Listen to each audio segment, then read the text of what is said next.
Recordando previamente, antes de iniciar esta primera parte, sobre lo que son amidas, y veíamos que estas amidas presentan pues un tipo de grupo característico funcional, amida, en la cual está el enlace CONH.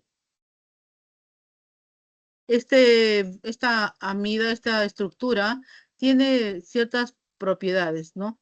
En la cual, ¿no? Presenta un carbonilo, o sea, doble enlace unido pues a un grupo amino, este carbón unido a un grupo amino, donde podemos observar que va a tener dificultad para rotar, ¿no? Y asimismo, estos pueden formar también entre ellos puentes de hidrógeno, así como también con el agua, ¿no? Porque tienen pues oxígeno e hidrógeno en su composición.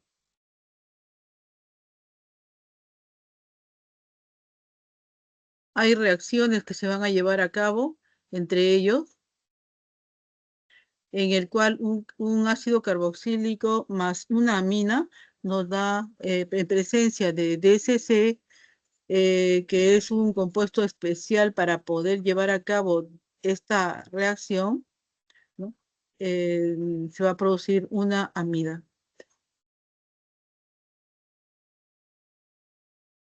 Dentro de estas amidas podemos considerar un sinnúmero de compuestos de uso cotidiano y de estructuras naturales, tales como el paracetamol, la nicotinamida, la cafeína, ¿no? La dietilamina del ácido lisérgico, o sea, el LSD, que es una droga que es utilizado como producto farmacéutico para el dolor. El grupo funcional de las amidas es la base entonces para una serie de productos de uso cotidiano actualmente.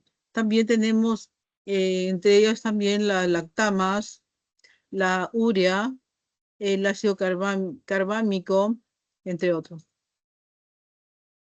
La clasificación, ¿no? De estas amidas, que pueden ser amidas primarias, cuando este carbón pues va a estar unido pues a un radical del tipo alquilo, ¿no? Y al mismo tiempo está unido a un amino, se va a convertir en una amida secundaria cuando este carbón de este carbonilo esté unido a un grupo alquilo y el grupo amino, uno de sus hidrógenos haya sido reemplazado por un radical alquilo, así una amida terciaria, ¿no? En ella, este nitrógeno, este amino, va a tener doble reemplazo por dos radicales alquilo en esta forma, y el carbón del grupo carbonilo por un radical alquilo.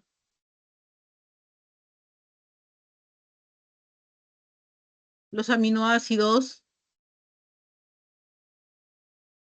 que vienen hasta dentro de este grupo son compuestos formados por la presencia de uno o más grupos carboxilo y amino, ubicados en diversas posiciones de la cadena carbonada, ¿no? Y vamos a tener así esta forma de estructura.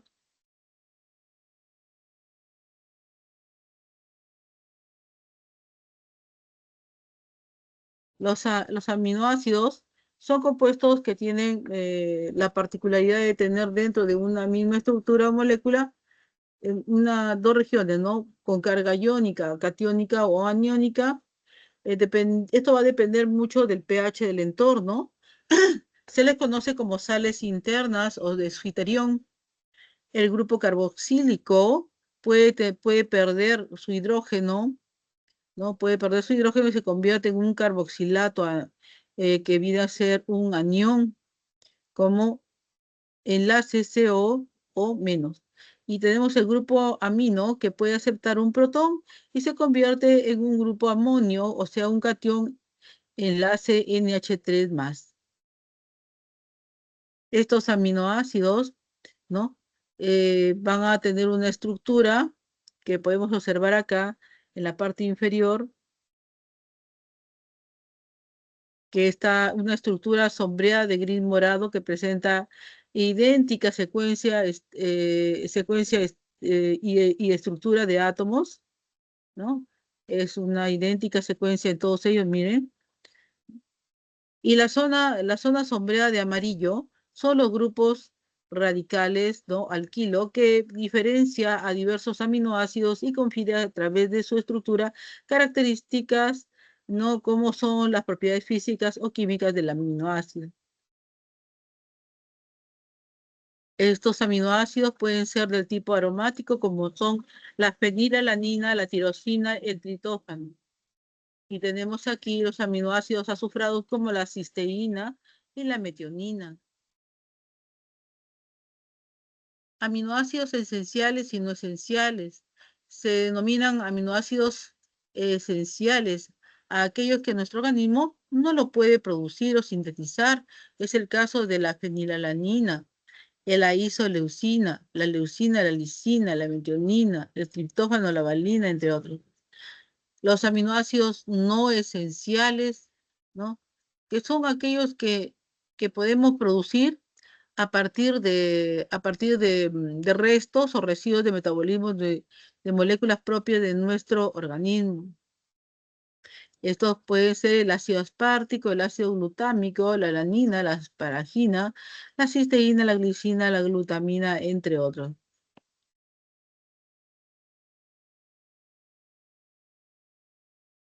El enlace peptídico. Este enlace peptídico es el producto, pues, de la combinación del grupo amino y el grupo carboxilo. Acá lo podemos observar. El grupo carboxílico de dos aminoácidos. Es una reacción de condensación. Y observamos aquí que esto es porque hay pérdida de una molécula de agua. El enlace peptídico que podemos observar aquí de color amarillo, químicamente es un enlace del tipo amida. Acá lo observamos en color rojo. Esto, a consecuencia del número de enlaces peptídicos, se clasifican en oligopéptidos y polipéptidos. Generalmente los oligopéptidos, ¿no? son en cantidad menor o relativos a los polipéptidos, porque estas cadenas son muy largas. Tenemos aquí, por ejemplo, que son las proteínas y son macromoléculas formadas por la polimerización de estas unidades de aminoácidos, de los que aproximadamente 20 aminoácidos forman nuestro organismo. Estos pueden tener 4 niveles estructurales. La estructura primaria, ¿no? Determinada por la secuencia de aminoácidos. El enlace peptídico va a ser el soporte o base. Ahora, por convención, el grupo amino libre se escribe a la izquierda y el grupo carboxilo hacia la derecha. Tenemos que también está la estructura secundaria que corresponde a la obtenida cuando los grupos de los diversos aminoácidos interaccionan entre sí. Pueden ser del tipo hélice alfa, lámina beta, giros beta y hélice de colágeno. La estructura terciaria, que es la disposición espacial de los aminoácidos de la proteína. Se puede reconocer dos tipos, las proteínas fibrosas y las proteínas globulares.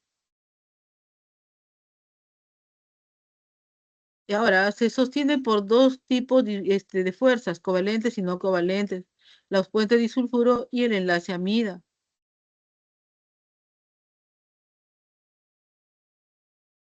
Por otro lado, tenemos la estructura cuaternaria que corresponde a proteínas que constan de dos o más cadenas de polipéptidos o subunidades, ¿no? Estas van a actuar entre sí mediante interacciones no covalentes, como pueden ser los puentes de hidrógeno, interacciones hidrofóbicas o puentes salinos.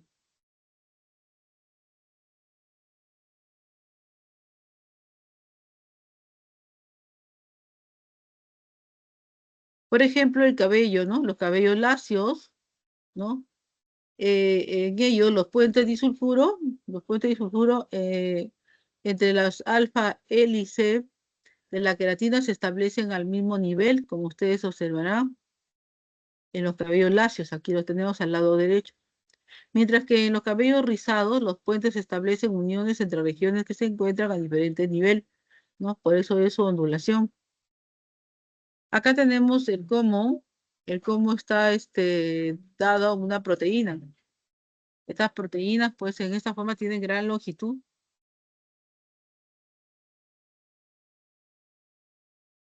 Tienen niveles de organización, ¿no? La estructura proteica primaria es la secuencia de una cadena de aminoácidos.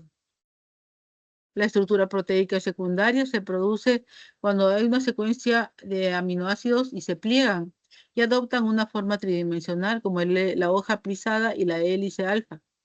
Por otro lado, tenemos la estructura proteica terciaria que se produce cuando una proteína madura se despliega sobre sí misma.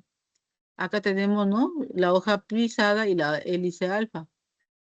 La estructura proteica cuaternaria es una proteína que consta de más de una cadena polipéptida. También tenemos las vitaminas, ¿no?, que son un conjunto de moléculas que varían, si bien es cierto, en su composición o estructura química y que cumplen la función de ser mediadores o puentes. Tenemos que pueden ser del tipo hidrosoluble o liposoluble. Las hidrosolubles son aquellas que por su estructura polar son solubles en agua, como el complejo B y la vitamina C. El complejo B formado por la B1 tiamina, B2 riboflavina, el B3 niacina, B5 ácido pantoténico, vitamina B6, la vitamina B7 que es la biotina y la vitamina B12. Y tenemos también el ácido fólico, indispensable para que el bebé dentro del vientre materno no pueda formar espina bífida. Por otro lado, tenemos las vitaminas liposolubles, que estas por su estructura apolar son insolubles o inmiscibles en agua, por lo que pueden ser almacenadas en nuestro tejido adiposo, ¿no? Y obtener órganos con elevado porcentaje, o en los órganos, se encuentran en los órganos con elevado porcentaje de grasa. Estas vitaminas pueden ser la A, la D, la E y la K, ¿no? La vitamina A, que, que puede también llamarse retinol, retinal o ácido retinoico, y la vitamina D, que es el colecalciferol o D3. La vitamina E, que son los tocoferoles y tocotrienoles. La vitamina K, que es la filoquinona o K1.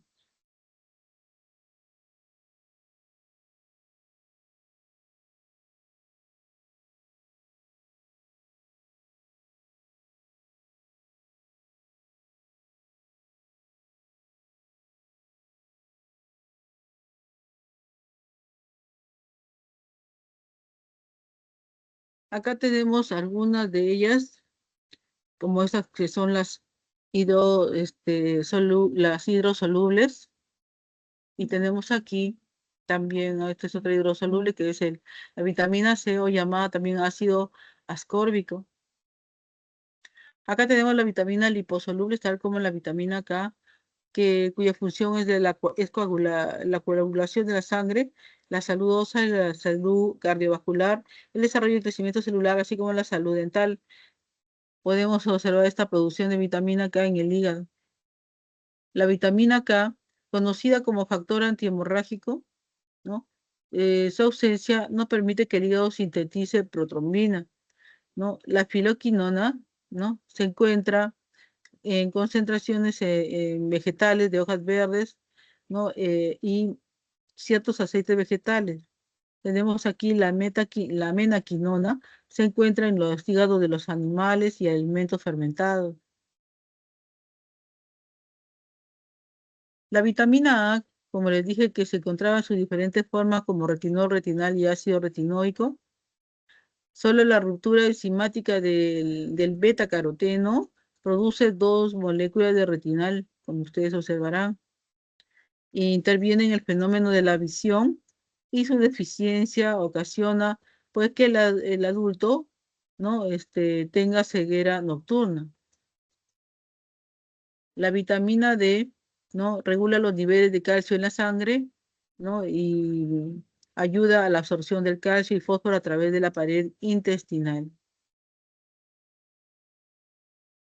Tenemos la vitamina E,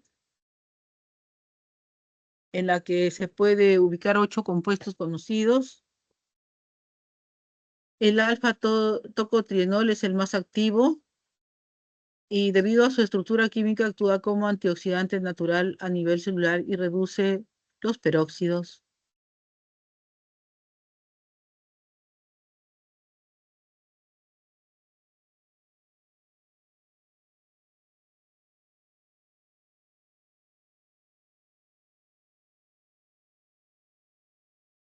Una vez realizado el repaso, entonces ahora sí entramos a lo que es a resolver los problemas.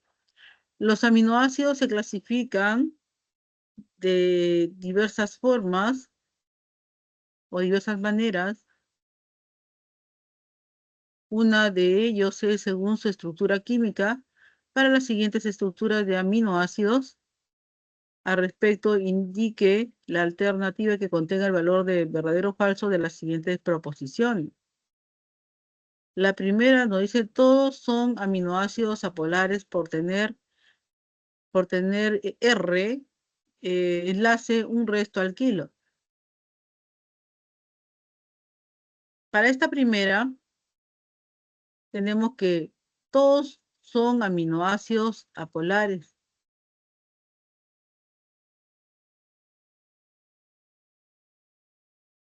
Los grupos de laterales R, resaltados en color rosa para la alanina, ¿no? Eh, valina, leucina e isoleucina, están compuestos exclusivamente por carbono e hidrógeno, como ustedes podrán observar. Al no tener grupos funcionales polares como OH o amino, ¿no? En su cadena lateral, son hidrofóbicos y por lo tanto apolares, por lo cual la primera es verdadera. Vamos con la segunda, con la 2. En la 2 nos dice, leucina e isoleucina son isómeros de cadena. Esto es cierto porque ambos aminoácidos comparten la misma fórmula molecular, que es el C6H13NO2.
Luego,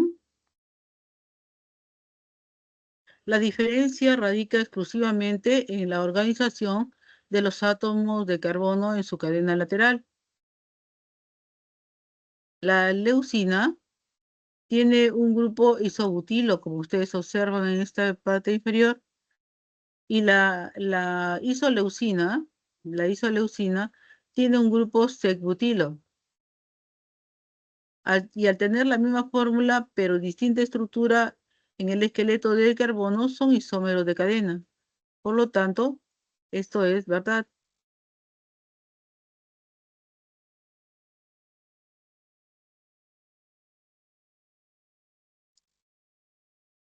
La siguiente, tenemos la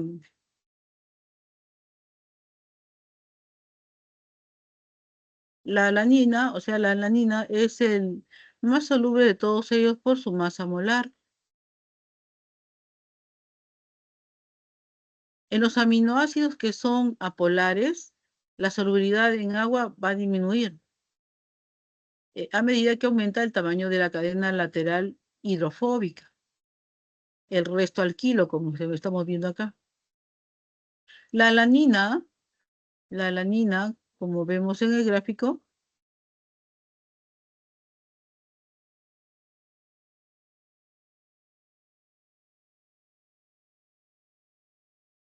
tiene cadena lateral más pequeña, un solo carbono, lo que va a hacer que tenga la menor masa molar y la menor superficie hidrofóbica del grupo, haciéndola más soluble en comparación a la valina, leucina o la isoleucina.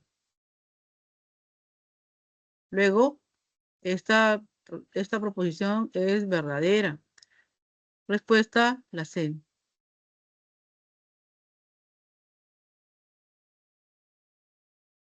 Acá tenemos la solución.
Aquí les voy a colocar lo que yo les he explicado.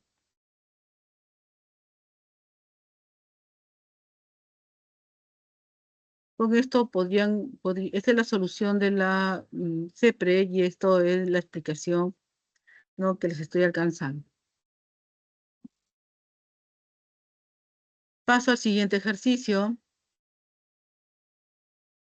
el ejercicio 2. Nos dice la urea o carbodiamida es el compuesto que excretan los mamíferos, eliminan el nitrógeno,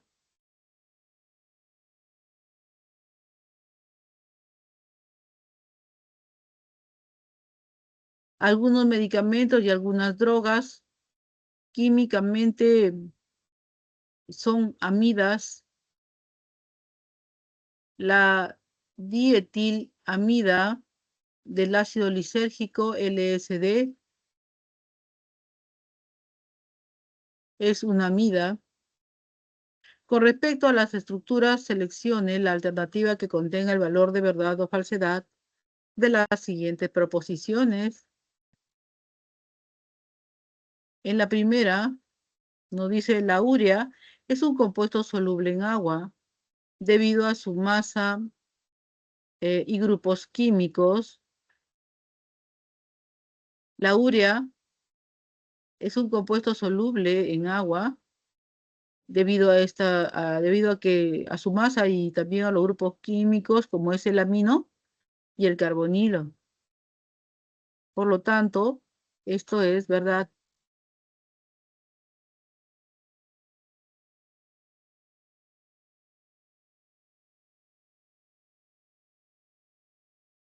Siguiente, nos dice que el LSD es una amida terciaria y una estructura heterocíclica a la vez.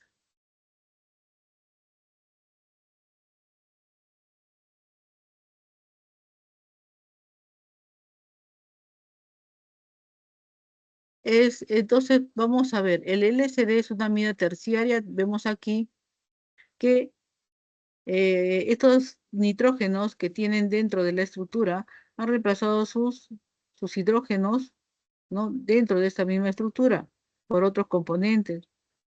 Por lo tanto, es una amida terciaria. Y una estructura heterocíclica porque dentro de esta estructura del ácido lisérgico se está incorporando, ¿no? El nitrógeno dentro de este ciclo, ¿no? O esta cadena cerrada, ¿no? Ya no son todos carbones, sino que aparte algunos de ellos son nitrógenos. Por lo tanto, es una estructura heterocíclica a la vez, por lo cual esto es verdad. En el siguiente tenemos solo el LSD, disculpen, solo el LSD presenta dos carbonos quirales y ambas estructuras tienen carácter básico. En primer lugar, vamos a tener que los dos carbones quirales solamente se observan en el LSD porque em, al tratarse de dos carbonos quirales, vemos que no hay ese tipo en la urea, pero sí lo están en el ácido lisérgico.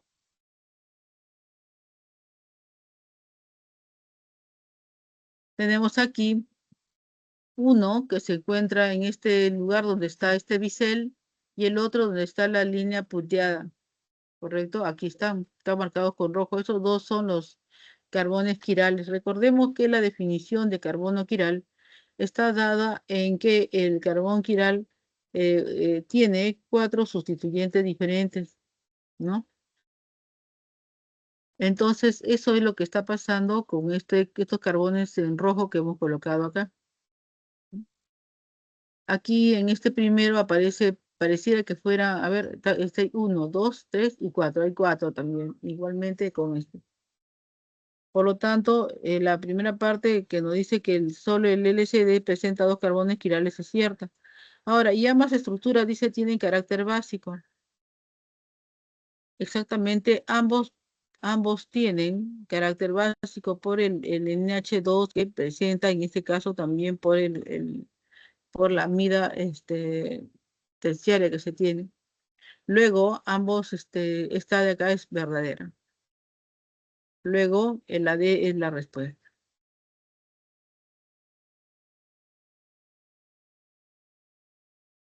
Acá tienen para que puedan copiar y estudiarlo en su casa. Siguiente problema. El ácido glutámico C5H9NO4 es uno de los aminoácidos más abundantes del organismo. ¿Cuántas moles de dicho ácido hay en 735 gramos de ácido glutámico? Entonces, lo que vamos a hacer es lo siguiente. Nos dan como dato que en primer lugar nos piden cuántas moles hay en 735 gramos de ácido. Este es un dato. Y los otros datos nos dan los elementos de hidrógeno, carbono, nitrógeno, oxígeno con sus respectivos valores en UMA. Para esto, para hallar el número de moles, tenemos como dato el peso. Entonces aplicamos simplemente la definición de lo que es en primer lugar la masa molar del ácido glutámico, considerando su fórmula global. Entonces, una vez que hemos obtenido la fórmula global de este ácido glutámico a partir de los datos que nos dan en la pregunta, determinaríamos el número de moles, ¿no? Cuando se divide la masa de ese ácido entre su masa molar. Manos a la obra. Tenemos aquí que hay que calcular la masa molar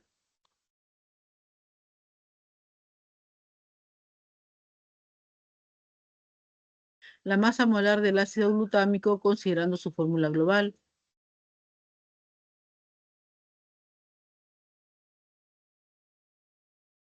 Luego, tenemos aquí la, la fórmula global del ácido. y vamos a reemplazar, ¿no? Según la cantidad, el valor UMA por la cantidad del subíndice para poder hallar cuánto masa, ¿no? Cuánto es su masa por mol de este compuesto. Reemplazando los valores nos da 147 gramos por mol. Luego, la definición de número de moles, masa entre masa molar.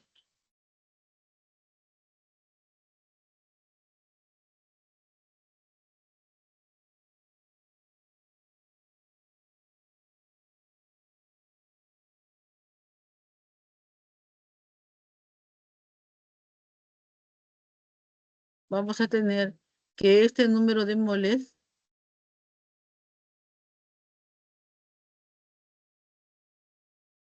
entonces va a ser igual a los 735 gramos entre 147 gramos por mol. Y esto nos da 5 moles.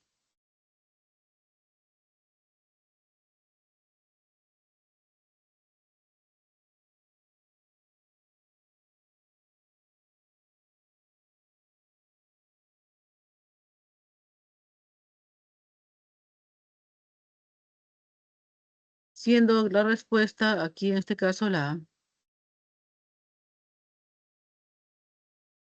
Siguiente problema, ejercicio 4. Y acá entraremos a dar un repaso inicial a esa semana.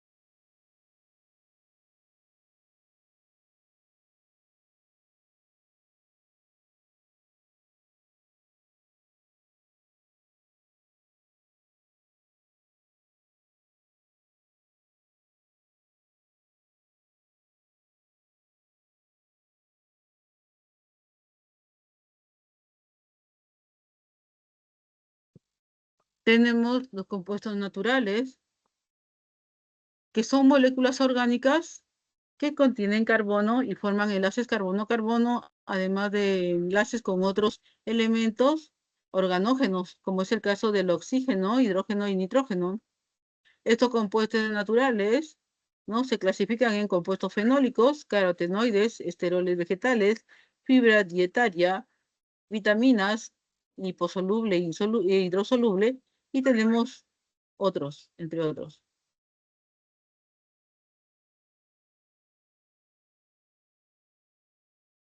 Estos compuestos naturales, nombrados anteriormente, son considerados como antioxidantes. Estos antioxidantes lo que hacen es, mediante ciertos mecanismos, ¿no? Librarnos de los radicales libres. ¿Y qué es esto? ¿Por qué nos tienen que librar de estos radicales libres? Porque estos, ¿no? Ocasionan el estrés oxidativo, que viene a ser la pérdida del equilibrio entre el aumento de los niveles de especies reactivas de oxígeno, como son los ROS, también llamados radicales libres, y una baja actividad de los mecanismos antioxidantes. El incremento de estos ROS lo que van a ocasionar pues son daños a la estructura celular, ¿no? Van a aumentar el estrés oxidativo, ¿no? Y este estrés oxidativo se conoce y se sabe que ocasiona problemas, ¿no? Como son, bajo ciertas condiciones, ¿no? Está condicionado ¿a qué? A los problemas fisiológicos, también con el envejecimiento y el ejercicio, ¿no? Cuando estas causas están yendo mal, ¿no? Y encima hay condiciones patológicas como el cáncer, las enfermedades neurodegenerativas, las enfermedades cardiovasculares, la diabetes, las enfermedades inflamatorias y las intoxicaciones. Este estrés oxidativo va a ocasionar daño en el ADN y esto va a facilitar a que exista mutación a nivel celular. También se va a generar oxidación de lípidos. Y esta oxidación de lípidos puede relacionada o asociada a daño de estructura orgánica en las membranas y también y la disfunción celular. El daño a las proteínas. Este daño a las proteínas interfiere con el normal metabolismo, es decir, ¿no? El metabolismo va a requerir pues, de una actividad enzimática y la función celular, que no se va a dar al haber daño a las proteínas. Estas especies reactivas o ROS, que son especies reactivas del oxígeno, ¿no? Parten pues del oxígeno y de electrones que se encuentran transferidos, que pasa a convertirse en un radical libre llamado superóxido. Este superóxido se va a protonizar, ¿no? Para convertirse en radical perhidroxilo. Este radical superóxido se va a protonizar y también va, a reaccionar con electrones transferidos para formar el peróxido de hidrógeno. Este peróxido de hidrógeno va a reaccionar con el fierro más 2, dando fierro más 3 más la formación de hidroxilo. Y a esto se le llama la reacción de Fenton. Por otro lado, el radical hidroxilo, como es el OH de este peróxido, que se ha formado debido a la transferencia de electrones, ¿no? Va a seguir reaccionando por más transferencia de electrones hasta formar agua. Dentro de estas especies reactivas derivadas del oxígeno y del nitrógeno tenemos los radicales libres como el superóxido, el hidroxilo, el alcoxi, el peróxido, el óxido nítrico y el dióxido nítrico. Dentro de las especies reactivas no radicales tenemos el peróxido de hidrógeno, los hidroperóxidos y el peroxinitrito.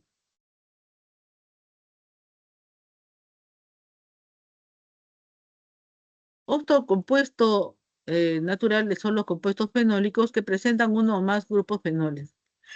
La base es el fenol, que tiene, que tiene un benceno, ¿no? Enlazado con un OH.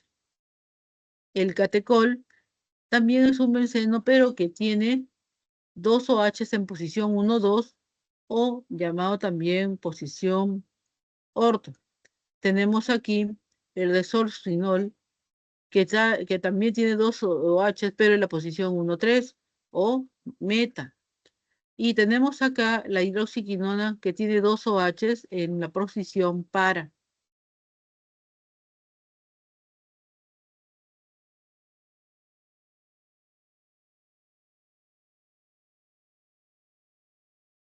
Estos compuestos fenólicos obedecen a una clasificación o tienen una clasificación.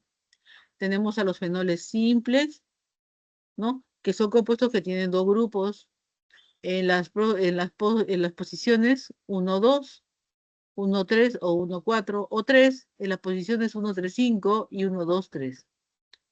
Estos van a presentar propiedades antioxidantes, antibióticas, ¿no? Antiparasitarias y citotóxicos. Por otro lado, tenemos los ácidos fenólicos, como el ácido gálico, ¿no? Que presenta grupos carboxilos e hidroxilos, ¿no? Acá tenemos un grupo carboxilo y acá hidroxilo. Tenemos a los estilbenos, que presentan dos anillos fenólicos, como observan acá, unido por un grupo vinílico. Este grupo vinílico lo podemos observar aquí. Si pasamos una línea por este enlace vinílico o eteno, lo que va a pasar es que al pasar a este lado podemos ver qué tipo de isómero es, si es cis o es trans. Entonces, en este caso, al pasar por el centro de ellos, observamos que van a describirse las mismas figuras, pero en forma opuesta. Por lo tanto, por ejemplo, ¿no? Sería el grupo trans, ¿no es cierto? ¿no? Acá le falta un H. Listo. Y este sería el resveratrol. Tenemos aquí los flavonoides.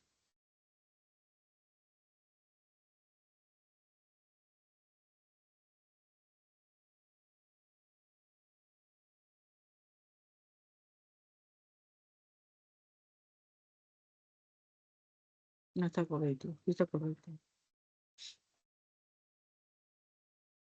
Sí está correcta su estructura.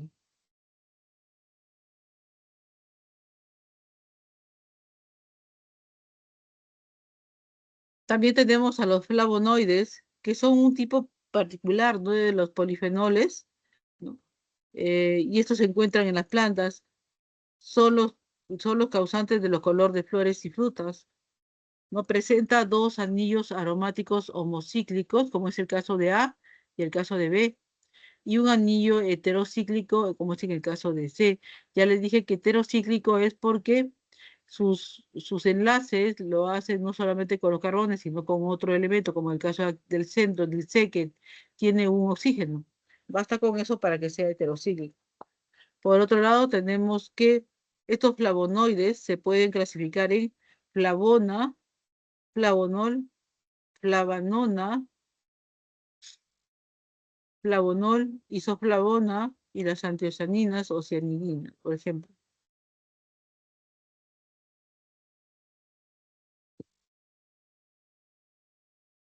Estos compuestos generalmente tienen como fuente las hierbas, ¿no? O verduras. Y las fuentes y las verduras, mejor dicho, las hierbas, las verduras, los cítricos, ¿no? Entre otros.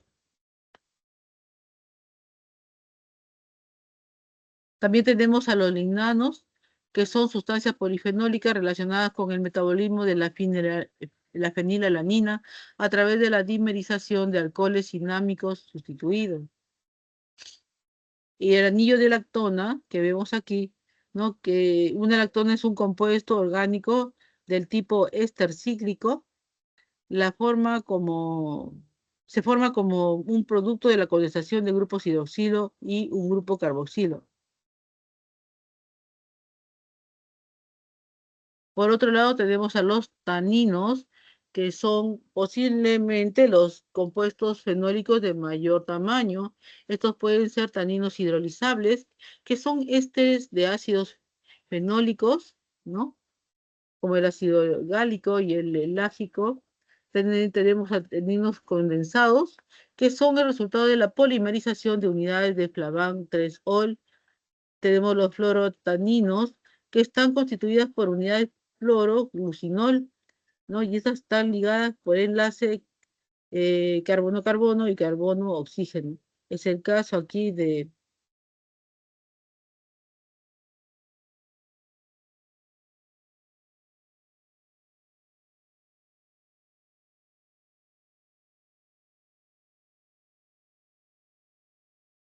acá podemos observar un mecanismo muy importante que identifica las propiedades de los compuestos fenólicos, que estos son ácidos débiles debido a la presencia del grupo hidroxilo. Como verán acá está el OH, que está unido con un enlace al anillo aromático, forman iones estables con iones metálicos, lo que les permite actuar como agentes quelantes, tienen acción antioxidante, pueden neutralizar el radical libre y proteger las células del daño oxidativo o estrés oxidativo, ¿no? Quiere decir que tiene propiedades antilipémicos, antiaterogénicos, vasodilatadoras, mediante esto van a inhibir la enzima convertidora a angiotensina. Tenemos aquí, por decir, la, este, el antioxidante, ¿no? El cual se va a encontrar pues en su paso al radical libre. Luego acá se va a polarizar y se va a dividir de tal forma que el hidrógeno y el radical libre quedan unidos o enlazados y lo neutraliza. Más tenemos aquí a al ion que ha quedado de la pérdida del protón que ha neutralizado la antocianina, o mejor dicho, el antioxidante, disculpen. También tenemos los compuestos carotenoides, que son pigmentos naturales que dan color a las frutas, ¿no? Y verduras, como estas zanahorias, tomates y espinacas. Algunos carotenoides son precursores de la vitamina A, o sea, del retinol, y tienen propiedades antioxidantes que protegen contra el daño oxidativo o el estrés oxidativo en el cuerpo. Se pueden clasificar en carotenos y xantófilas. Dentro de estos carotenoides hay una clasificación. Tenemos los carotenos, que son hidrocarburos de carácter lipofílico. Pueden presentar anillos en los extremos o ser de cadena abierta. Entonces aquí vemos con anillos en los extremos y aquí como cadena abierta en el licopeno. El beta caroteno es un provitamina A, ¿no? El alfa caroteno rinde 50% de vitamina A y el licopeno, este último, no posee anillo y es de color rojo y se encuentra presente en el tomate.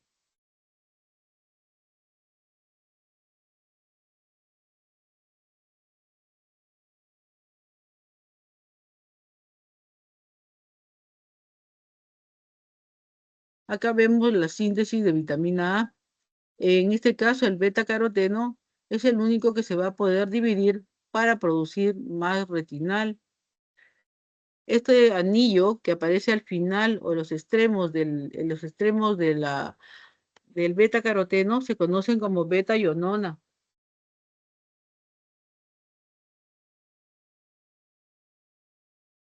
Otra clasificación de estos carotenoides son las xantofilas, que son compuestos carotenoides oxigenados, que tienen en su estructura carbono, hidrógeno y oxígeno. No poseen actividad provitamina A, excepto el beta-criptoxantina. Entonces son las zeaxantinas y luteína.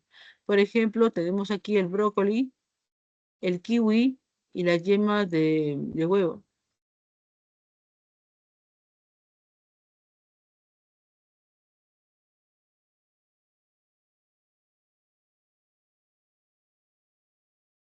Llegamos a los esteroles vegetales, ¿no? Que presenta el grupo de anillos ciclo pentano perhidrofenantreno, que se encuentran en plantas y tienen funciones estructurales y reguladoras. Estos compuestos se asemejan al colesterol y pueden ayudar a reducir el colesterol LDL, o sea, colesterol malo en la sangre. Los esteroides vegetales se encuentran en alimentos como nueces, semillas y aceites vegetales. Observen la numeración de estos anillos, ¿no? Tenemos el AB y después el CD, incluso la numeración, ¿no? Cómo se da entre todos los vértices para que coincidan. Tenemos aquí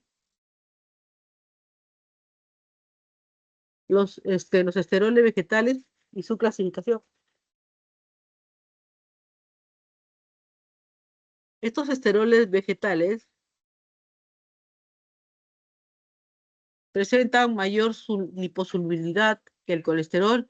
Naturalmente se encuentra esterificado con ácidos grasos, como es el ácido palmítico o el monosacárido, que es la glucosa, haciéndolo más liposoluble.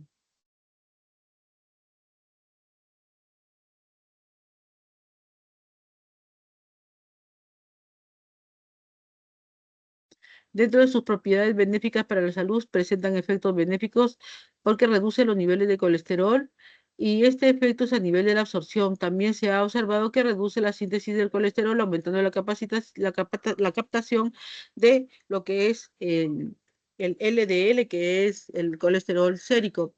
Y de esta forma se reduce el colesterol en la sangre. Acá tenemos la clasificación que pueden ser fitoesteroles o pueden ser también los fitoestanoles. Los esteroles vegetales, ¿no? Tienen la función de reducir el colesterol LDL, también la salud cardiovascular, propiedades antiinflamatorias, mejora de la función inmunológica, prevención de cáncer y la salud digestiva.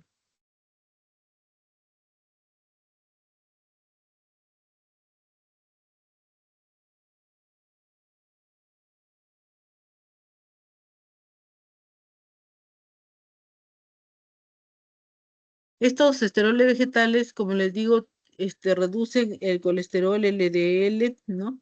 En la sangre. También mejoran la salud cardiovascular, tienen propiedades antiinflamatorias, mejoran la función inmunológica y previene el cáncer, así como provee a los que lo consumen salud digestiva. Tenemos el ergosterol, ¿no? Que es un esterol de la membrana celular de las plantas, levaduras y hongos. Tenemos los alcaloides, que son un grupo de metabolitos secundarios nitrogenados, aislados tradicionalmente de las plantas vasculares, también presentes en algunos animales, insectos y microorganismos. Contienen uno o varios átomos de nitrógeno en su molécula. La mayoría de los alcaloides poseen acción fisiológica intensa en los animales, incluso a bajas dosis, con efectos psicoactivos, por lo que son muy usados en medicina para calmar el dolor.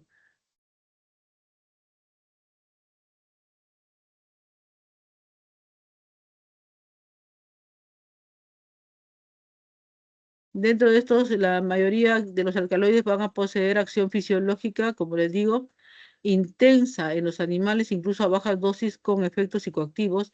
Pero se los utiliza para calmar el dolor. Ejemplo, son conocidos la cocaína, la morfina, la atropina, la colchicina, la quinina, cafeína, la estrinina y la nicotina. Las antinas, que son sustancias orgánicas que van a pertenecer a un grupo químico de bases purínicas. La estructura de la purina está compuesta por dos anillos, como ven ustedes acá, que están fusionados, uno de 6 átomos y el otro de 5. Es el caso de la cafeína, que contiene paraxantina un 84%, teobromina en un 12% y teofilina en un 4%. Dentro de los efectos farmacológicos de las antinas, ¿no? Tenemos que es un estimulante del sistema nervioso central, ¿no? Y esto, ¿no? Realiza su acción relajante de la musculatura lisa y producen vasodilatación de la circulación cerebral, aumenta la contractibilidad cardíaca y notropismo. Entonces tiene acción diurética, estimulación de la respuesta contráctil.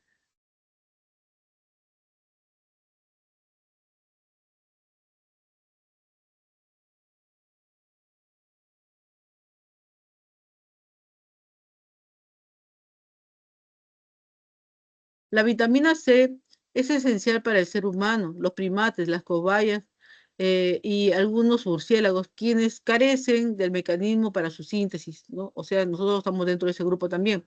El resto de los mamíferos lo sintetizan de forma natural en el hígado. Tienen función antioxidante, protege de los daños provocados por los elementos externos como la contaminación de los rayos ultravioleta y el estrés oxidativo. Tenemos que la vitamina C es una lactona. Acá ustedes observen, es una lactona de seis carbonos, y es sintetizada a partir de la glucosa almacenada con glucógeno en el hígado de muchas especies de mamíferos. Los seres humanos carecen de la enzima gulonolactona oxidasa necesaria para este proceso.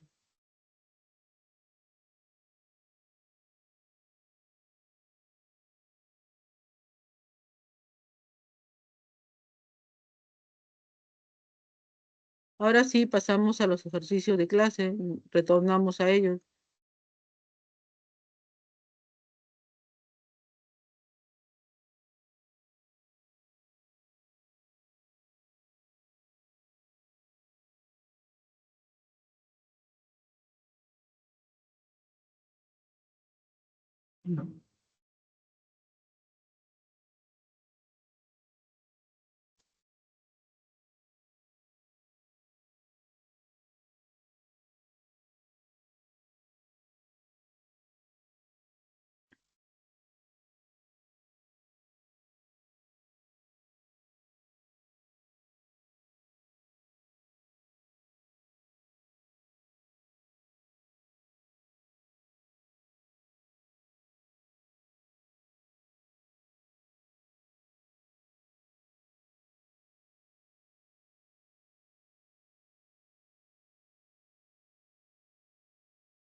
En el problema 4 tenemos el beta-citosterol C29H50O.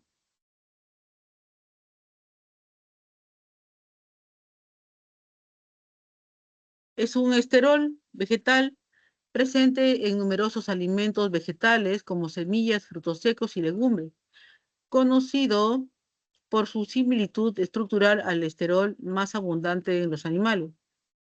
Sobre el compuesto, marque la alternativa incorrecta. Presenta un núcleo esteroideo con un doble enlace en anillo B.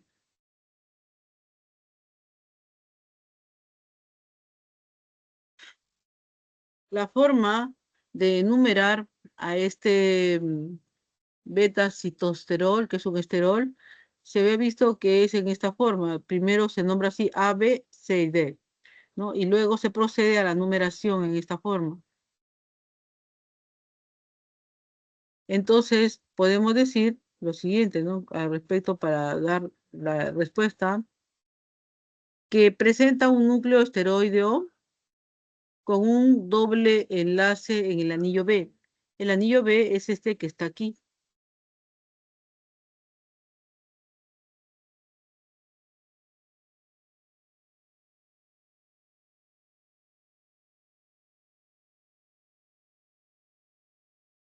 Entonces, vamos a observar aquí que en el gráfico que tenemos, acá hay un doble enlace, ¿correcto? ¿No? Y presenta un núcleo esteroideo.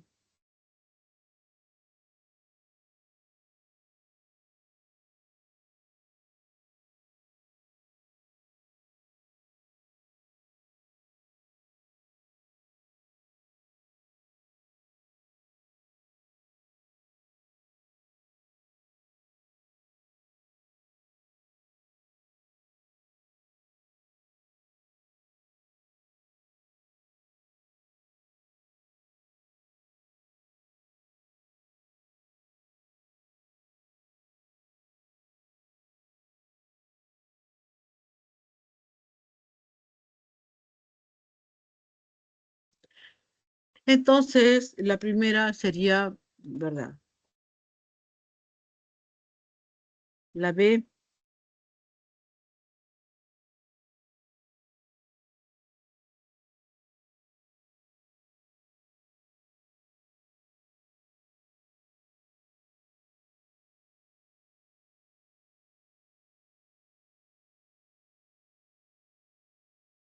posee un grupo hidroxilo en el carbón 3 y puede ser esterificado con el ácido palmítico. Entonces, vamos a observar aquí que efectivamente en el carbón 3, que es este,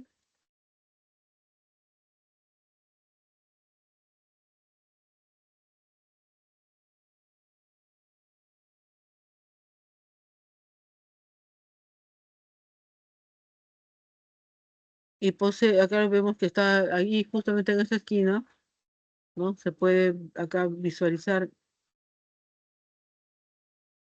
que, que tiene un grupo hidroxilo en este carbono 3, ¿no?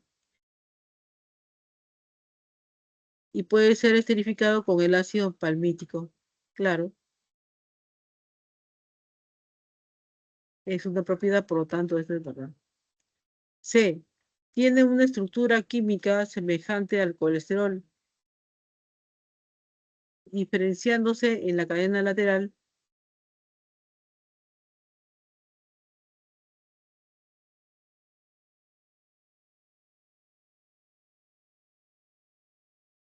La C dice tiene una estructura química semejante al colesterol, diferenciándose en la cadena lateral.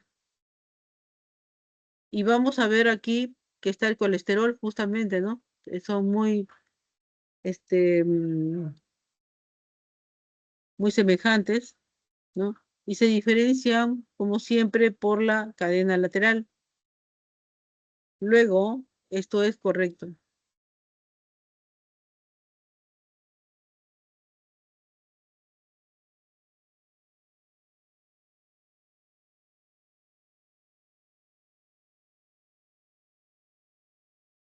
Ahora tenemos a continuación que debido al grupo hidroxilo es una molécula altamente soluble en agua. Debido al grupo hidroxilo presenta una pequeña región polar y el resto es apolar, por lo cual esto es incorrecto.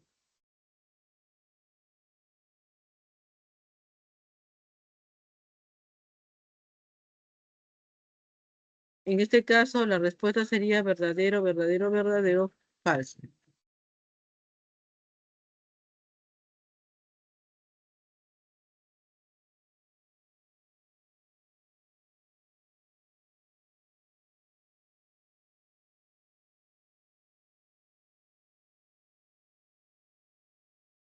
Pregunta 5, ejercicio 5. El ácido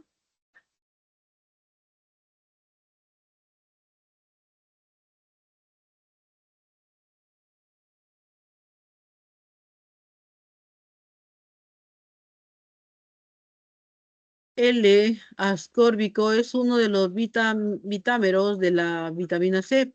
Este compuesto es esencial para el metabolismo de algunos mamíferos, participando en múltiples procesos biológicos, incluyendo la síntesis del colágeno y la absorción de hierro. También presenta,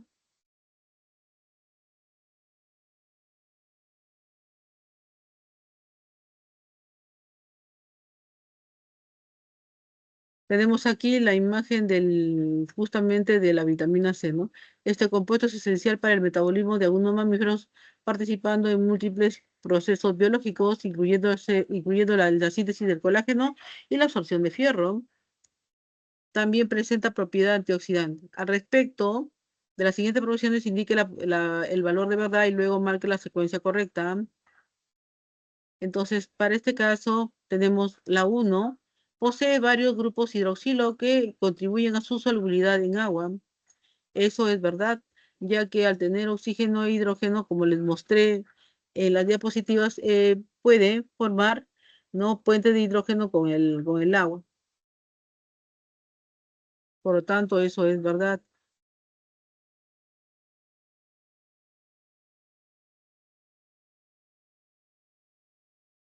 El ácido L-ascórbico,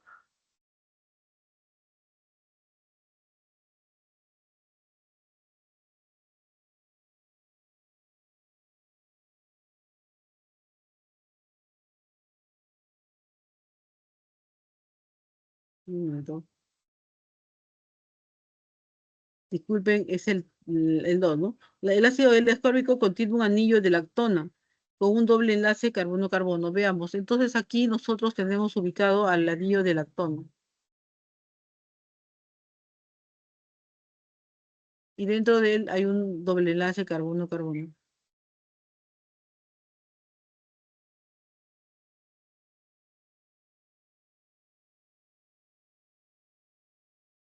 Luego, para esta pregunta, tenemos que es verdad, el ácido L ascórbico contiene un anillo lactona con un doble enlace, como aquí les estoy marcando, carbono-carbono.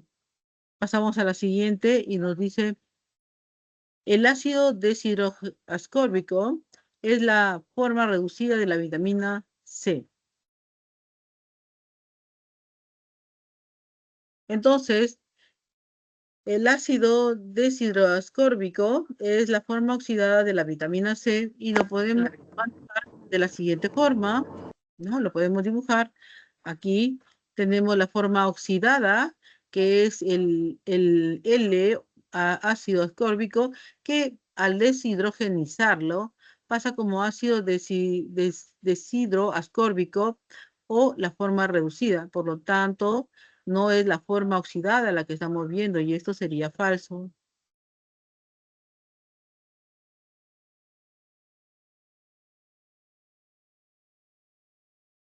Ejercicio 6.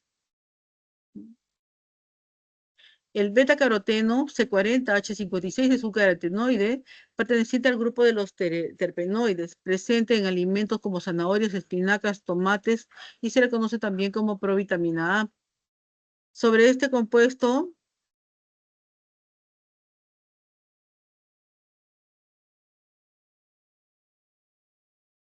indique la verdad o falsedad de las siguientes afirmaciones. Luego marque la secuencia correcta. Presenta resonancia en el puente polieno.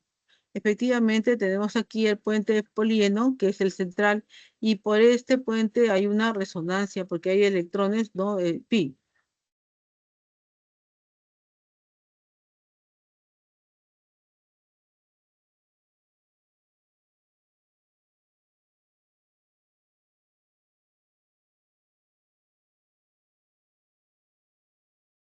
Es un hidrocarburo insaturado con 10 carbones primarios. Los carbones primarios están indicados aquí con un punto, debido a que estos carbones se enlazan con un carbón, no con más carbones, más que con uno. Por lo tanto, esto es verdad.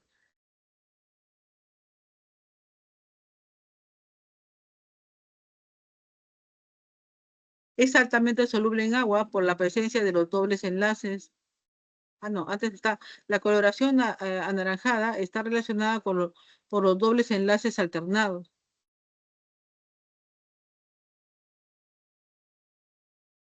El color amarillo naranja del beta caroteno se debe a su estructura de 11 dobles enlaces conjugados alternados, conocidos como cromóforo.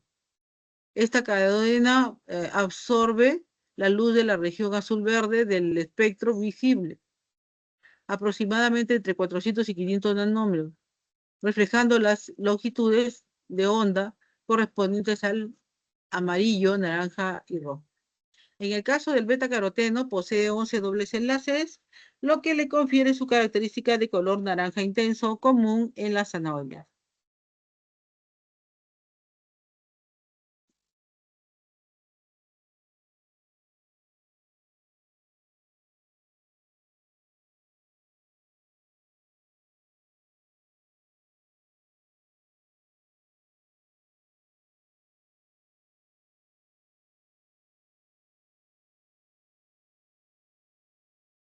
Entonces aquí tenemos que ese también es verdad. Y en el último nos dice es altamente soluble en agua por la presencia de los dobles enlaces. Y sabemos que no es por los dobles enlaces, sino porque esta es soluble en agua por ser una molécula del tipo, una molécula, es una molécula polar, es insoluble en agua, es insoluble en agua, ¿no? Por ser una molécula del tipo apolar,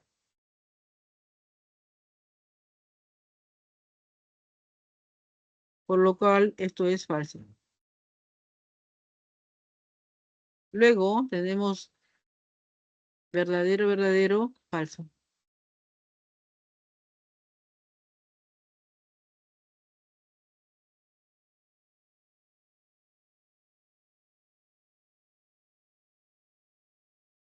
Siguiente problema.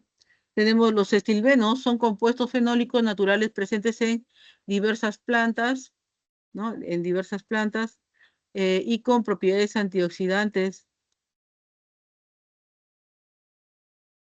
ampliamente estudiado debido a su estructura química particular, dentro de ellos, los cuales destaca el resveratrol. Tenemos aquí la estructura base de los estilbenos, que están unidos con un doble enlace o enlace vinílico. Entonces, para saber si es trans o es cis, pasamos esta línea por el medio de estas dos líneas, o sea, mejor dicho, del doble enlace. Igual hacemos para el siguiente. Y lo que observamos es que al pasar una línea a través de dos imágenes quedan una hacia arriba, otra hacia abajo. Entonces quiere decir que esto es un de tipo trans, mientras que en el otro, en la figura de la derecha, se encuentran los dos a un mismo lado, por lo tanto es un cis resveratrol, y el otro anterior trans resveratrol. Luego podemos establecer una respuesta. Diremos pues que para el caso del beta caroteno,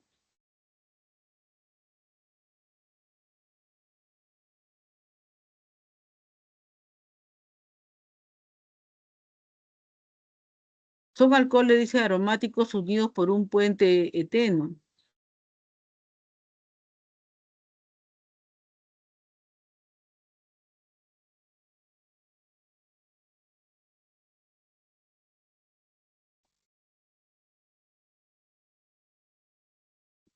En este caso vamos a decir que la forma que tienen es un benceno unido a un OH, por lo tanto esa es la descripción del fenol. Y como este tiene varios, entonces quiere decir que son fenoles, los cuales están unidos por un puente eteno. Entonces esto es falso.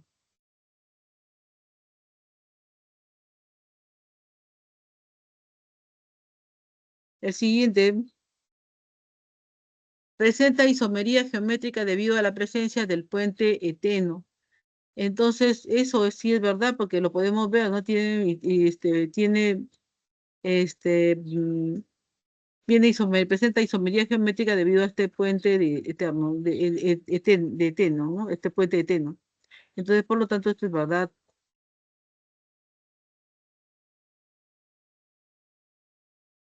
El cis, dice, el cis resveratrol es un isómero geométrico del tipo Z. Es correcto, ¿no? Si es cis, es Z. Entonces, por lo tanto, esto es verdad. El siguiente. Al actuar como antioxidante queda convertido en radical libre más estable. Eso es verdad, como les había enseñado el mecanismo, ¿no? Donde el antioxidante, ¿no?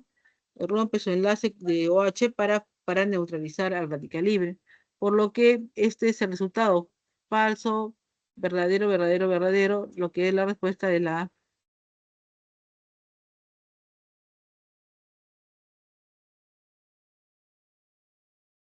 Siguiente problema, problema 8.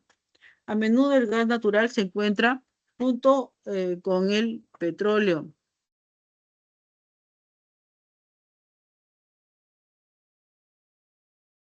Su procesamiento, dice, ya que ambos se originan por la descomposición de de materia orgánica, identifica el valor de verdadero o falso de los siguientes enunciados relativos al gas natural.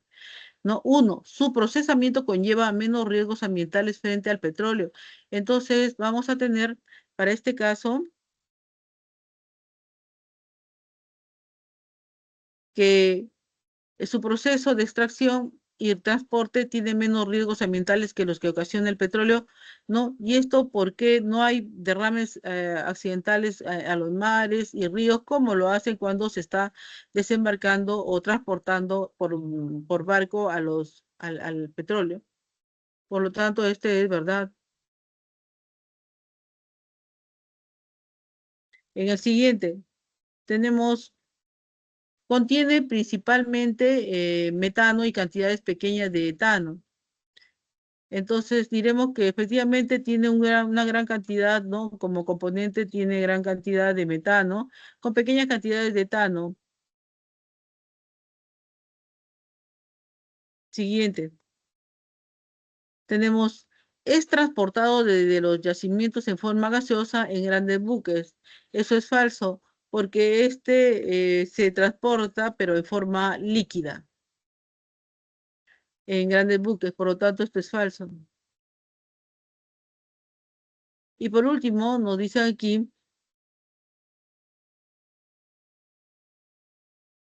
produce menores emisiones, produce menores emisiones de gases invernadero que el petróleo. Esto es verdad porque al quemarlo, ¿no? Al quemar el gas, se produce una combustión completa y esto, al ser completo, tiene una menor cantidad de emisiones de gas invernadero, por lo que esto es verdad. Tenemos verdadero, verdadero, verdadero, falso, verdadero, por lo cual la respuesta es la A.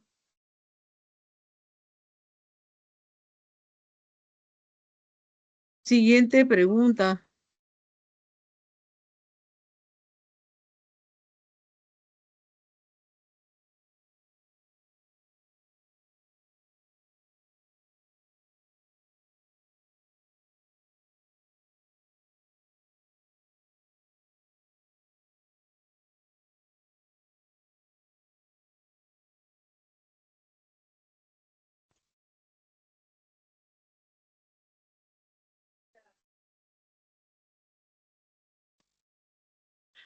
Para ello, vamos a dar rápidamente una repasada a lo que es los recursos naturales, ¿no? Estos recursos naturales que vienen a ser todos aquellos elementos con los cuales nosotros contamos para proporcionarnos de, de una mejor calidad de vida en cuanto, por decir, a nuestro calefacción. Entonces tendríamos que tener recursos del tipo energético, también son otros productos, pueden ser frutas, plantas en general, como medicamentos, y también recursos naturales, también le decimos, por ejemplo, a los minerales que también están dentro de estos para proporcionarnos, ¿qué cosa? Nos proporcionan, pues, son elementos que utilizamos en la construcción de nuestras viviendas y también para utilizarlos en el comercio por su gran valor. Estos minerales pueden ser minerales del tipo metálico y no metálico. Estos recursos naturales en general pueden ser de dos tipos, pueden ser del tipo renovable, ¿no? Renovable, por ejemplo, como la luz solar, ¿no? Las plantas, ¿no? Etcétera, entre otros ejemplos, y los recursos naturales no renovables, como es, por ejemplo, los minerales, el petróleo y el carbón, en este caso. Rápidamente vemos que, que la metalurgia, ¿no? Nuestro país en primer lugar es un país minero y por lo tanto utilizamos la metalurgia, que es una ciencia cuyo estudio es con respecto a las operaciones industriales para extraer metales, ¿no? De sus fuentes básicas como son los minerales. Y para esto va a utilizar procesos de tipo físicos y químicos para su posterior aplicación. Tenemos el caso de un ejemplito acá, en el cual tenemos la calcochina, que es un sulfuro de cobre, que luego de extraerlo de la mina, va a pasar a una central metalúrgica donde se hará su transformación, ¿no? Para obtener de este sulfuro lo que nos interesa. ¿Qué nos interesa? El cobre.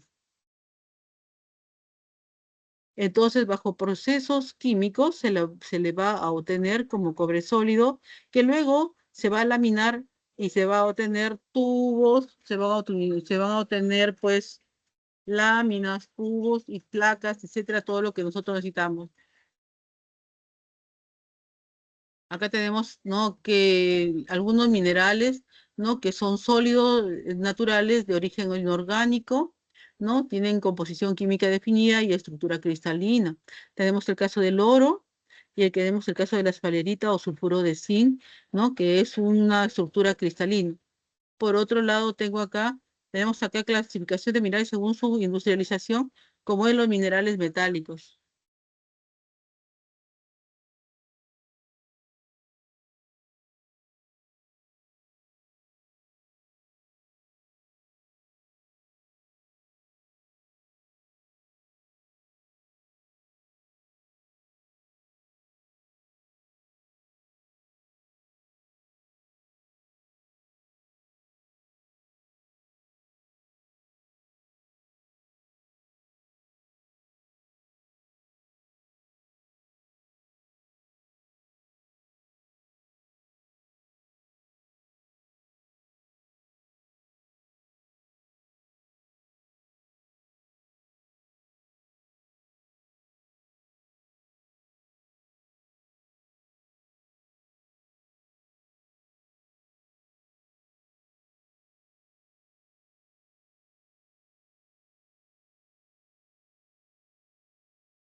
Tenemos, según la industrialización, puede ser minerales metálicos como la hematita, la blenda, la galena, el cinabrio, la chalcopirita y el oro nativo.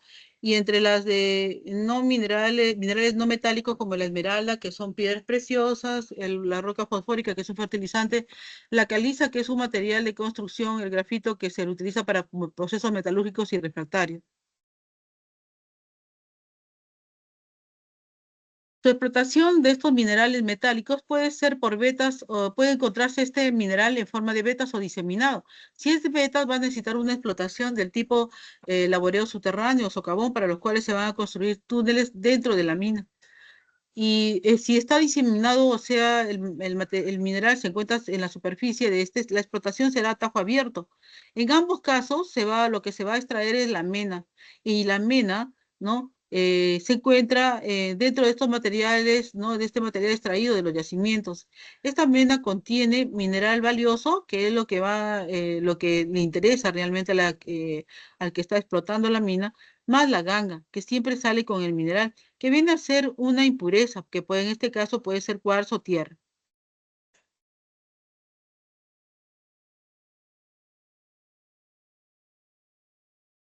La metalurgia del hierro o el proceso de operación industrial del hierro requiere como mineral de partida la hematita, la magnetita, la siderita. Todos ellos son minerales que contienen fierro, ya sea en forma de óxido o de carbonato, o también en otra forma. Pero lo que se utiliza generalmente en la metalurgia o se transforma en la metalurgia son los sulfurados, son los minerales sulfurados o del tipo óxido. Tenemos aquí que las reacciones químicas que se producen en una metalurgia, por ejemplo, del hierro, no se van a dar en la tostación, en la tostación. Vamos a ver que para el caso del hierro se lleva a cabo todo esto en un alto horno, ¿no? Teniendo en primer lugar, ¿no? Que es un reactor en el cual se hace ingresar mineral para luego tratarlo a altas temperaturas, produciendo escoria y también hierro fundido. Para eso necesitamos que el carbono sólido que entra como coque reaccione con el oxígeno que entra en forma de gas en el aire y que ambos reaccionen para producir monóxido de carbono gaseoso. Este monóxido de carbono gaseoso va a reaccionar con el óxido férrico sólido para poder obtener el fierro fundido, ¿no? Más liberación de dióxido de carbono al ambiente.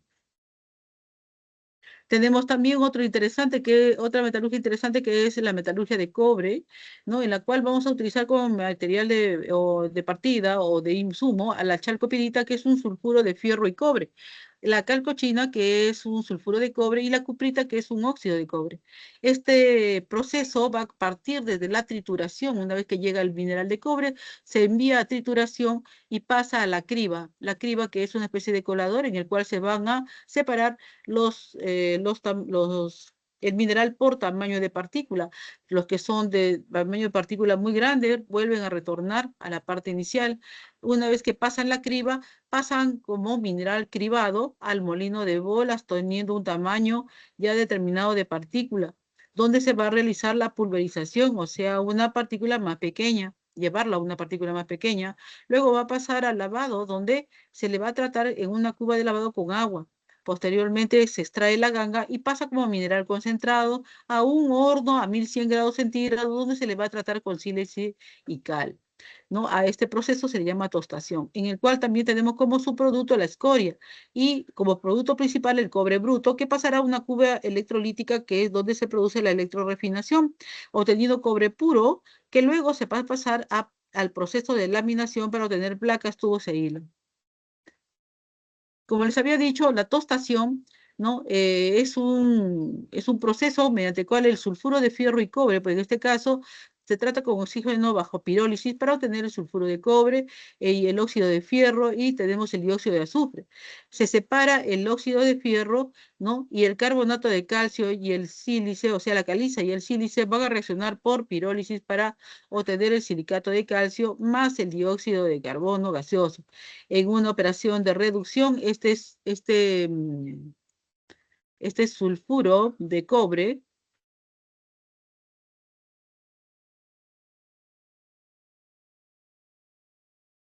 Se trata con oxígeno nuevamente bajo pirólisis para obtener un sulfuro de cobre líquido, o sea, fundido, ya no sólido, sino fundido, más dióxido de azufre gaseoso.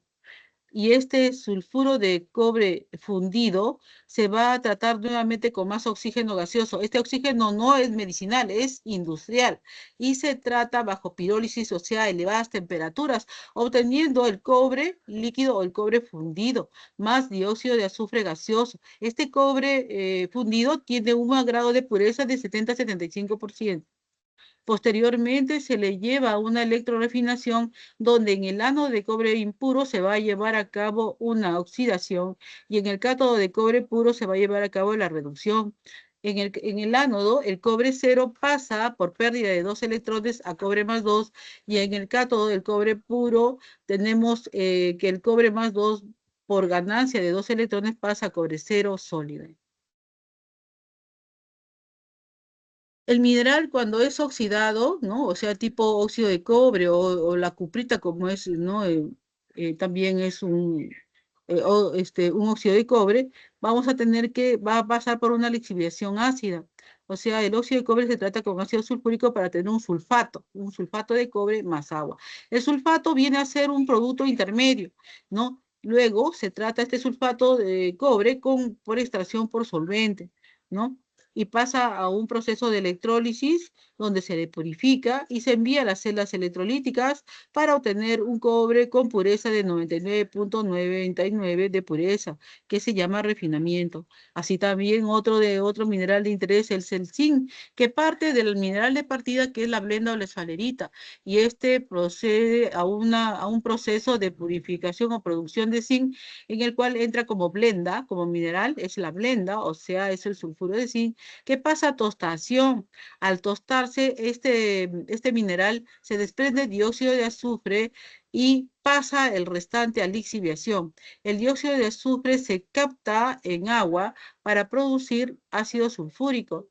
Este ácido sulfúrico va a retornar a la lixiviación para poder hacer su lixiviación en medio ácido, para posteriormente decantarlo y purificarlo. Una vez purificado pasa a la electrólisis y de la electrólisis se pasa a la fundición, donde vamos a obtener lingotes de zinc.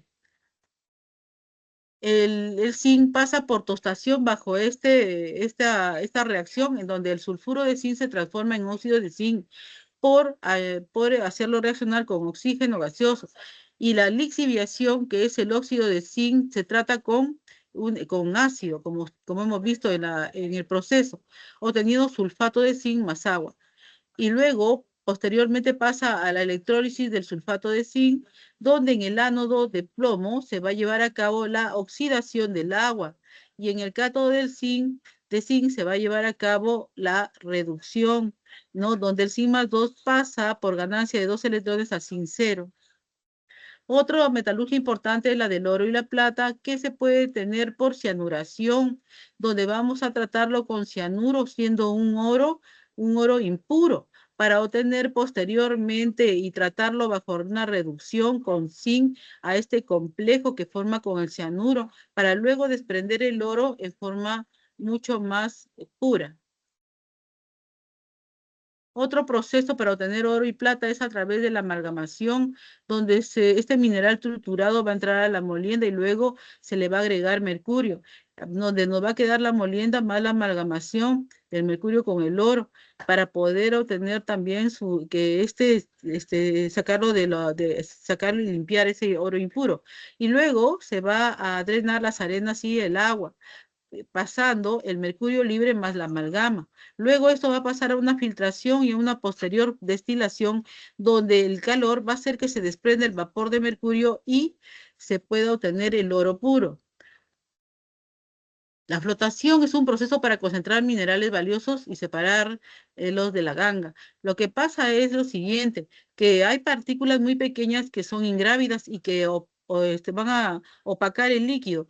Y estas partículas no se pueden obtener por precipitación porque la gravedad no incide sobre ellas. Para ello se utiliza una suspensión de mineral procesado, ¿no? en el cual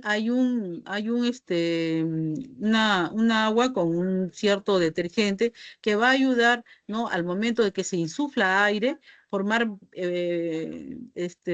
burbujas que van a captar las pequeñas partículas de mineral valioso que se encuentran aún en el líquido, ¿no? Y esto por mezcla de un motor se va a poder obtener un concentrado que es un mineral enriquecido. Por la parte inferior sale toda la solución o ganga que ya que está libre de estas pequeñas partículas del mineral valioso.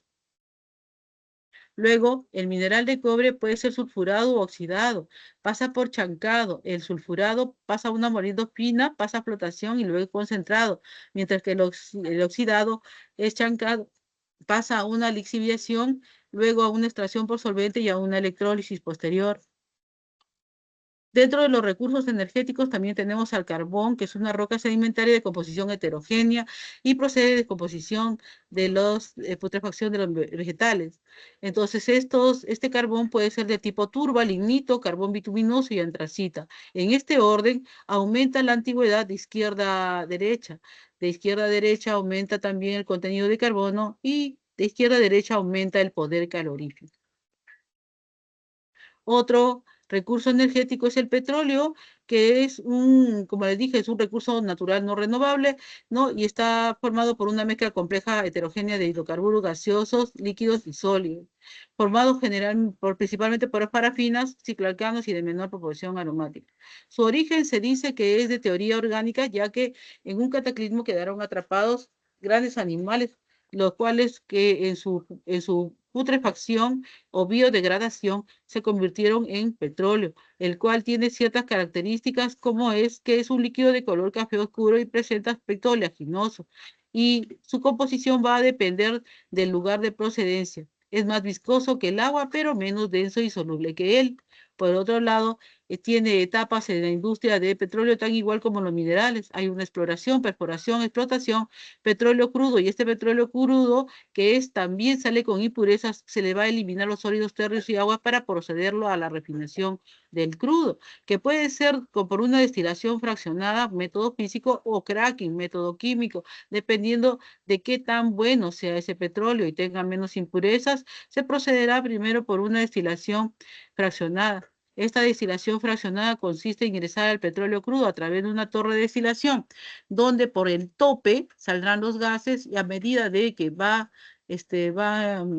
bajando, vamos a obtener en primer lugar la nafta, la gasolina, querosene, aceite ligero, aceite lubricante, parafinas, y por el fondo van a salir los sólidos como son los asfaltos, cuyo cantidad de carbono son de 30 a más, con lo cual se hace el pavimento. La gasolina posee una cantidad de carbonos entre 5 y 12 para combustible de autos. Los yacimientos se les conoce como refinerías, y las refinerías tenemos la refinería de Pampilla y la refinería de Conchán en Lima, y tenemos la refinería de Pucallpa y la refinería de Talara, entre otros. Tenemos aquí que el cracking del petróleo, como vimos, es otra forma también de obtener gasolina, y la podemos realizar por cracking térmico, que se realiza en cámaras de reacción de 650 a 700 grados centígrados, donde ingresa el N-octadecano y al cual se le va a trabajar con calor para obtener el isooctano, que es un alcano o llamado también gasolina, ¿no? Más un alqueno. Entonces, esa es la forma de cracking térmico. Obviamente, el cracking catalítico, que es también muy caro, ¿no? Tiene un elevado costo, ya que se utiliza un catalizador, que son las zeolitas. Partimos de un petróleo N-octadecano, el cual se trata a 300 grados centígrados con zeolitas, ¿no? Obtenido también gasolina, que es el isoctano alcano, más un poco de alqueno, que sería el C10H20. La gasolina es una mezcla homogénea de hidrocarburos líquidos volátiles que destacan los alcanos, cicloalcanos y determinados hidrocarburos, ¿no? En la composición promedio es de 5 a 12 carbonos. Para poder mejorar o mejor saber qué tipo de gasolina es, la clasificamos por octanaje, y este octanaje se lleva a índice de octanos u octanaje IO. Entonces, el octanaje, cuando es cero, Es porque hay un hidrocarburo que está actuando y es el N-heptano, que tiene un comportamiento en el motor pésimo, mientras que el octanaje, si el octanaje es 100, es porque está el hidrocarburo isooctano o 2,2,4 trimetilpentano, que es excelente para el comportamiento del motor. Para mejorar la calidad de la gasolina o el octanaje se utiliza la adición de aditivos antidetonantes, ya que saben que es poderosa, tiene un poder calorífico único esta gasolina, ¿no? Anteriormente se usaba el tetraetiloplomo PbC2H5,4. Actualmente se usa el metileterbutiléter, el metilterbutiléter, que es el MTBE, y el etanol al 7,5%. El gas natural también es otro recurso energético que está formado por metano en su mayor cantidad de 70 a 90%, ¿no? Y de los otros llega en una cantidad de 0 a 5% y otros gases como argón, helio, neón, xenón en trazas. Su uso, pues, es para industria, consumo residencial, generación eléctrica, comercio, también como en la petroquímica y también como combustible.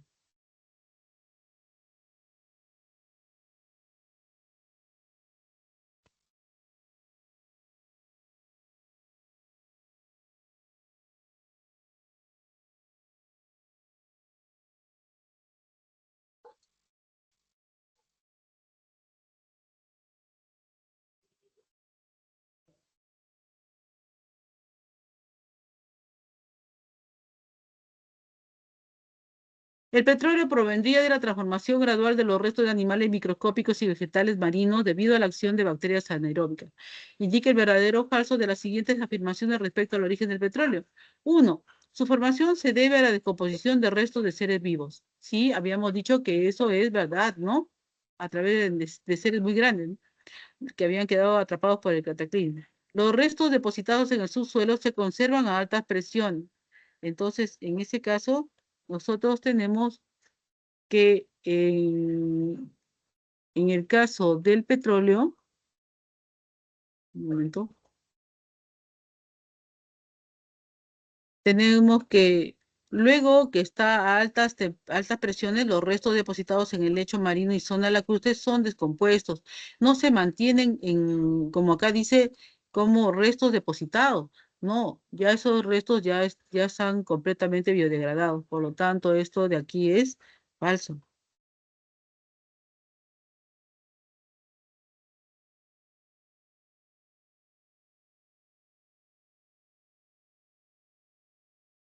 Ahora, se forma al ser fosilizado muchos depósitos en un medio aeróbico.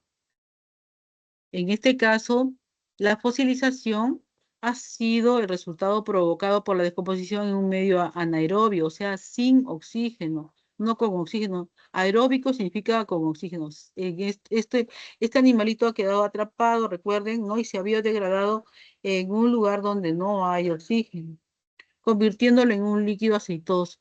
Por lo tanto, este de aquí es falso. Luego tenemos verdadero, falso, falso. O sea, es la B. Siguiente pregunta. En el Perú, los metales plomo,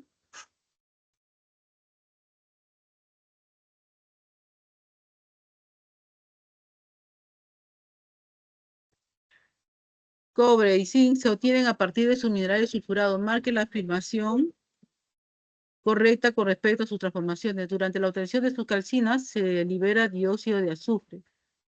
Entonces, se había dicho al respecto, un momentito, aunque los minerales como la galena, la chalcopirita, la esfalerita, conforman pues un grupo de minerales sulfurados a partir de los cuales se extrae el plomo, el cobre y el zinc, respectivamente, ¿no? La tostación es la primera etapa en la que cada uno de estos minerales son sometidos a calentamiento y se obtiene con oxígeno, se trata con oxígeno y se obtiene calcina, ¿no? Formada por los óxidos de los respectivos metales, liberando dióxido de azufre.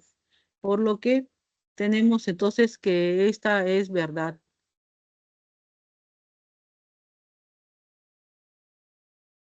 El cobre se obtiene a partir del mineral chalcantita, sulfato de cobre, PT hidratado. Lo que pasa es que nosotros no tratamos, hemos visto que partimos de minerales como minerales oxidados o minerales sulfurados. Y el sulfatado o el sulfato de algún mineral es un producto intermedio, pero nosotros no partimos a partir de este, por lo que esto es falso. Recuerden, se parte de lo que son minerales sulfurados, pero este es un sulfato. No, no, este es un producto intermedio. Partimos de sulfurados u óxidos. La tostación de los minerales se realiza en ausencia de oxígeno. Esto es falso. Se realiza en presencia de oxígeno, incluso utilizamos más oxígeno industrial. Durante la metalurgia del plomo se procesa la anglesita o sulfato de plomo. Nuevamente, los sulfatos son productos intermedios, ¿no? Lo que utilizamos son sulfuro de plomo, en ese caso, que es la llamada galena. Entonces aquí tenemos que es verdadero la A, por lo tanto, es la D la respuesta. Siguiente.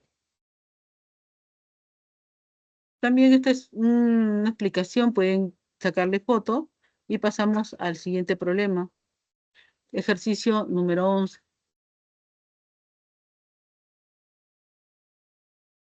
Tenemos aquí, en presencia de monóxido de carbono, el calentamiento del mineral hematita o óxido férrico permite reducir el óxido de hierro y obtener hierro metálico mediante la siguiente reacción. ¿No? Acá tenemos la reacción. ¿Cuántos gramos de fierro van a obtener a partir de 563,6 gramos de óxido férrico al 85% de pureza? ¿No? Para eso nos dan las masas atómicas y procedemos a utilizar lo siguiente. En primer lugar, lo que vamos a hacer es utilizar el 85%. Quiere decir que no todo el óxido, toda la cantidad que nos dan acá de óxido férrico es óxido férrico. Debe tener cierta impureza. Solamente el 85% de este peso es puro, por lo tanto hay que calcularlo. Y lo calculamos obteniendo 85% por 563,6 gramos, que es 479,1 gramos de óxido férrico puros. De acuerdo a esta ecuación balanceada, ¿no? Por cada mol de óxido férrico,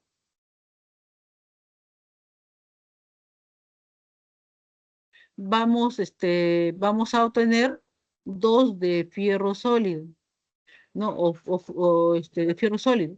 Luego, tomamos estos 479,1 gramos y por la ecuación estequiométrica decimos lo siguiente, que un mol de óxido férrico masa o pesa 159,7 gramos de óxido férrico, ¿correcto? Y eso lo sabemos por los datos que nos dan. Luego decimos nosotros, esta es su masa molar. Luego, esto, una vez que ya lo tenemos,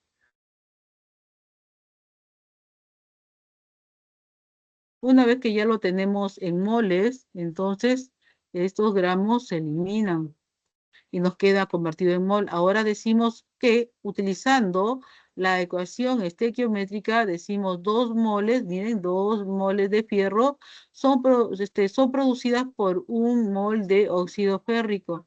Entonces ponemos 2 moles de fierro arriba y un mol de fierro de óxido férrico abajo para que este se elimine con la de arriba y nos quede la proporción de moles de fierro. Ahora lo multiplicamos con el peso molecular el peso atómico del fierro, que nos dice que un mol de fierro masa 55,85 gramos de fierro, convirtiendo todo eso en gramos. Una vez que lo tenemos en gramos, efectuamos operación aritmética y nos da 335,1 gramos de fierro. Pasamos al siguiente. En este problema tenemos lo siguiente. El óxido formado como resultado de la reacción de tostación, ¿no? De la esfalerita, se le llama calcina. Respecto de lo que ocurre de esta reacción, se puede afirmar que tenemos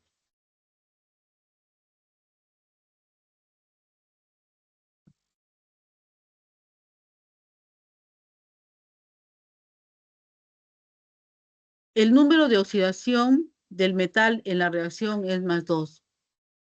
Sí, porque nosotros al ver aquí, ¿no? ¿no? En la primera vemos que aquí está actuando con -2 el azufre y +2 el zinc, ¿no? Y también en el óxido de zinc sucede lo mismo. Por lo tanto, el número de oxidación del metal en la reacción es +2. Esto es verdadero. El número de oxidación del oxígeno molecular es -2. Ustedes saben que cuando es oxígeno molecular es 0, ¿correcto? Por lo tanto, esto es falso. La reacción que forma la calcina es de doble sustitución. Tampoco porque aquí no estamos haciendo sustitución de nada, ¿no? Aquí hay una reacción de combustión, que es la que se está realizando. El número de oxidación del zinc es +3, menos, pues porque sabemos que aquí, si el sulfuro es -2, entonces el zinc es +2. Luego, esto es falso. Por lo tanto, tan solo aquí es el A, que la respuesta es la C. Pueden tomarle foto, pasamos al siguiente.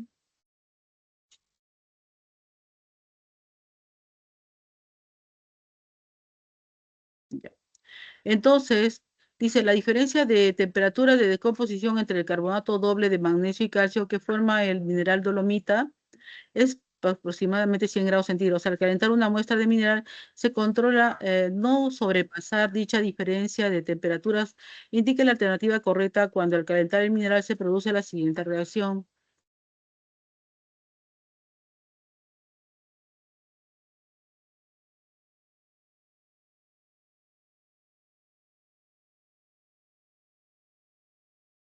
Ya. Tenemos aquí la reacción, ¿no? Del carbonato de calcio y magnesio, que es una sal doble, que está reaccionando con calor, ¿no? Y este proceso va a producir óxido de magnesio más carbonato de calcio más dióxido de carbono. Tenemos lo siguiente, ¿no?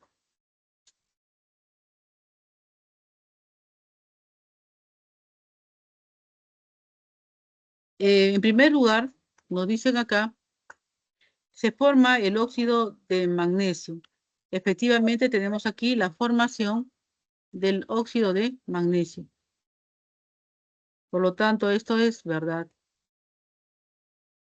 La oxidación del carbonato de calcio produce dióxido de carbono. Acá no vemos esto de la reacción porque el carbonato no se va a convertir en dióxido de carbono, ¿no? Lo vemos aquí formado como carbonato inicialmente de una sal doble y después carbonato de calcio. Por lo tanto, esto es falso. La reacción es de doble desplazamiento. Igualmente, esto no se trata de una reacción de desplazamiento, sino de descomposición porque interviene el calor. Por lo tanto, esto es falso. Se obtiene el óxido de metal alcalino. No, este no es un metal alcalino. Este es un metal alcalino térreo.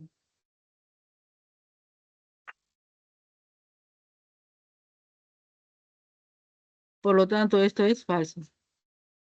Es una reacción de neutralización. Tampoco porque la reacción de neutralización es de que de un ácido más una base, que va a formar una sal más agua.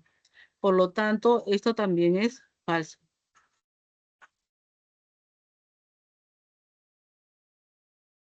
Acá tienen para que puedan copiar.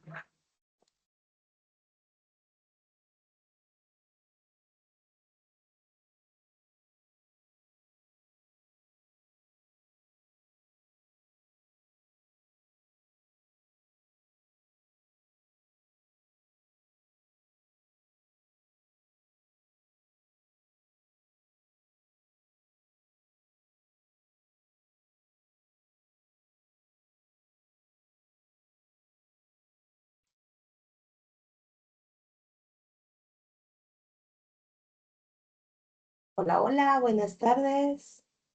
Me despido de ustedes hasta una nueva oportunidad. Gracias Ya, profesora, por gracias. su obra. Hasta Hasta luego, luego, muchas chicos. gracias, Hasta luego, profesora. profesora. Gracias. Chao Cuídese. con Gracias, todos. Que tengan profesora. bonito fin de semana. Chao, chicos. Bendiciones a